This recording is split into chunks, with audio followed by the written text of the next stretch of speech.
Hello दोस्तों, कैसे हैं आप सब। आई होप आप सब स्वस्थ होंगे, मस्त होंगे। मैं भी स्वस्थ हूँ, मस्त हूँ और अपने काम पे व्यस्त भी हूँ।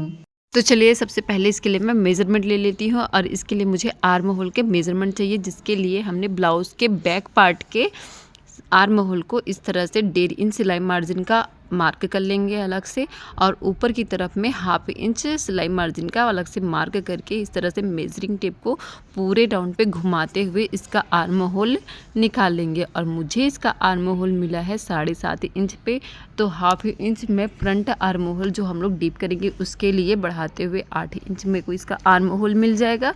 और 1.5 इंच में इसमें सिलाई मार्जिन ऐड करके कपड़ा कट करूँगी। तो इस तरह से मैंने 4 फोल्ड में कपड़ा स्लीव्स के लिए बिठा लिया है।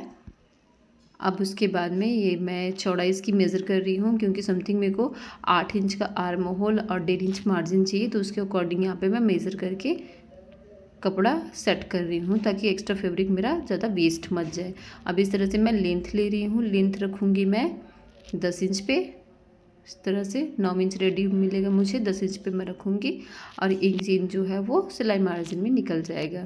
अब इस तरह से दोनों साइड पे इंच पे मार्किंग करके एक बॉक्स बना लेंगे इस तरह से।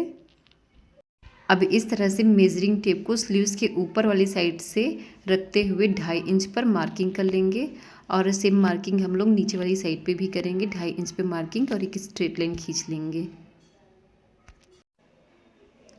अब इस तरह से मेजरिंग टेप से हम लोग सेंटर से लेते हुए आर्म होल मार्क कर लेंगे। जहाँ पे हम लोगों ने आर्म होल 8 इंच लिया था, तो 8 इंच पे हमें मार्किंग कर लूँगी मैं। उसके बाद 1.5 इंच मेरा सिलाई मार्जिन का होगा। तो इस तरह से 1.5 इंच पे सिलाई मार्जिन के लिए मार्क लगा के आर्म होल राउंड ले लूँगी मैं यहाँ पे 5 इंच पे इस तरह से, और 1.5 इंच इधर भी सिलाई मार्जिन के लिए इस तरह से। अब यहाँ पे मैं आर्म होल लाइन ड्रॉ कर लूँगी इस तरह से, स्केल से स्ट्रेट लाइन ड्रॉ कर लूँगी आर्म होल के लिए। और इसमें मेजरिंग टेप को इस तरह से 8 इंच पे रखते हुए इसका हाफ निकाल लूँगी। 4 इंच पे इस तरह से मार्किंग कर लूँगी।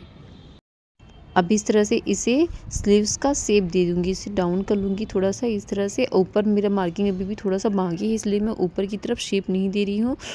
अब इस तरह से स्लीव्स के ऊपर मेजरिंग टेप को रखते हुए 5 इंच पे मार्किंग कर लेंगे, और हमने जहाँ पे आर्म होल का सेंटर लाइन लिया है उसे आगे बढ़ाते हुए इस तरह से स्ट्रेट लाइन खींच लेंगे।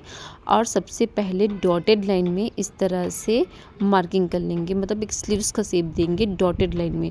और जब भी मेरा डॉटेड लाइन कम्प्लीटली बन जाएगा, अच्छे से स्लीव्स का शेप आ जाएगा, तो उसे मैं डार्क कर लूँगी इस तरह से। अब इसे डार्क करने के बाद में परफेक्ट स्लीव्स का शेप दे रही हूँ। इसमें बिल्कुल भी डॉट्स नहीं बनने चाहिए, ताकि ये स्लीव्स प्रॉपर फिनिशिंग से आर्म होल पे ज्वाइंट हो जाए, किसी तरह का झोल या फिर बबल्स ना बने। अब इसे मैं कट कर लूँगी। अब इस तरह से जहाँ पे हमने आर्म होल की सेंटर मार्किंग की थी वहाँ पे एक कट्स लगा लेंगे, क्योंकि हमें जो गैदर्स है वो इसी में बनाने हैं। और इस तरह से सेंटर पॉइंट पे भी एक कट लगा लेंगे।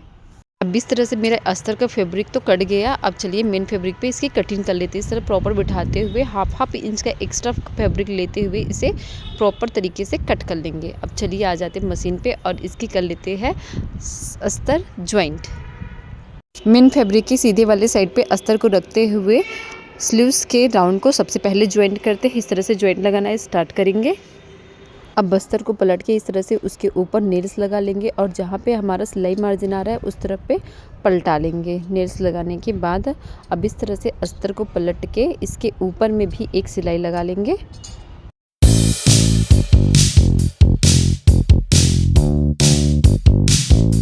वो अस्तर ज्वाइंट कर लेने के बाद में जो भी एक्स्ट्रा फैब्रिक बचता है उसकी कर लेते हैं कटिंग। अब इस तरह से मशीन को सेंटर पे रखेंगे, जहाँ पे हम लोगों ने सेंटर का कट लगाया था वहाँ पे मशीन को रखते हुए इस तरह से सीधी साइड से रखना है इसको। अब इस तरह से गेदर्स बनाना स्टार्ट करेंगे, और इन गेदर्स का मुंह जो होता है वो सेंटर के साइड पे होना चाहिए। पहले मैं लेफ़्ट साइड से गेदर्स बनाना स्टार्ट करूँगी, उसके बाद ही सेम सेंटर की तरफ मुँह करते हुए राइट साइड पे गेदर्स बनाऊँगी। इस तरह से 1 बाय 1 गेदर्स बनाएंगे। और इस तरह से मेरे सारे गैदर्स जो है वो बनके कंप्लीट हो गए हैं। और गैदर्स बनने के बाद में इस तरह से मेजरिंग टेप से अपना आर्म होल चेक कर ले कि आपके आर्म होल में आपका स्लीव्स का आर्म होल फिट बैठता है कि नहीं। अगर थोड़ा भी ऊपर नीचे होता है तो आप गैदर्स कम या ज़्यादा कर सकते हैं। मैंने अपना चेक कर लिया है, मेरा पूरा फिट आ रहा है। 8 इंच मुझे आर्म होल चाहिए और मेरा आर्म होल 8 इंच आ रहा है।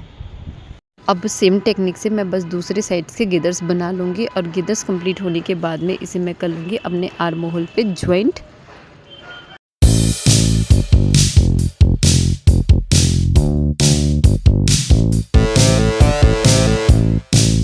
और मैंने फ्रंट आर्म होल की गहराई पहले कटिंग के टाइम पे नहीं की थी, तो वो गहराई मैं अभी कर लेती हूँ, क्योंकि स्लीव्स पे लगाने के बाद मुझे लगा कि शायद इसमें झोल आ सकता है। तो इस तरह से मैं इसकी गहराई कर लेती हूँ एकदम 1/2 इंच पे। बस स्लीव का शेप देते हुए कट कर लेना है।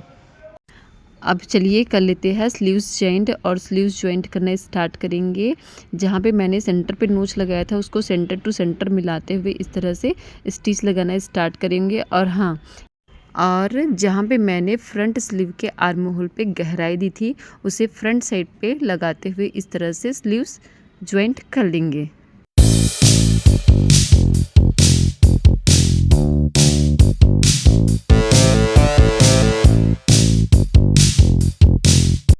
एंड गाइस, ये रहा इसका फाइनल लुक जो बहुत ही प्यारा आया हुआ है। आई होप आप सभी को मेरे इस ट्यूटोरियल वीडियो में सारा कुछ बहुत अच्छे से समझ में आया हो। अगर किसी भी प्रकार का कोई भी डाउट हो तो आप मुझे कमेंट कर सकते हैं। अगर मेरे चैनल पे आप नए हो तो मेरे चैनल को सब्सक्राइब कर ले। And thanks for watching.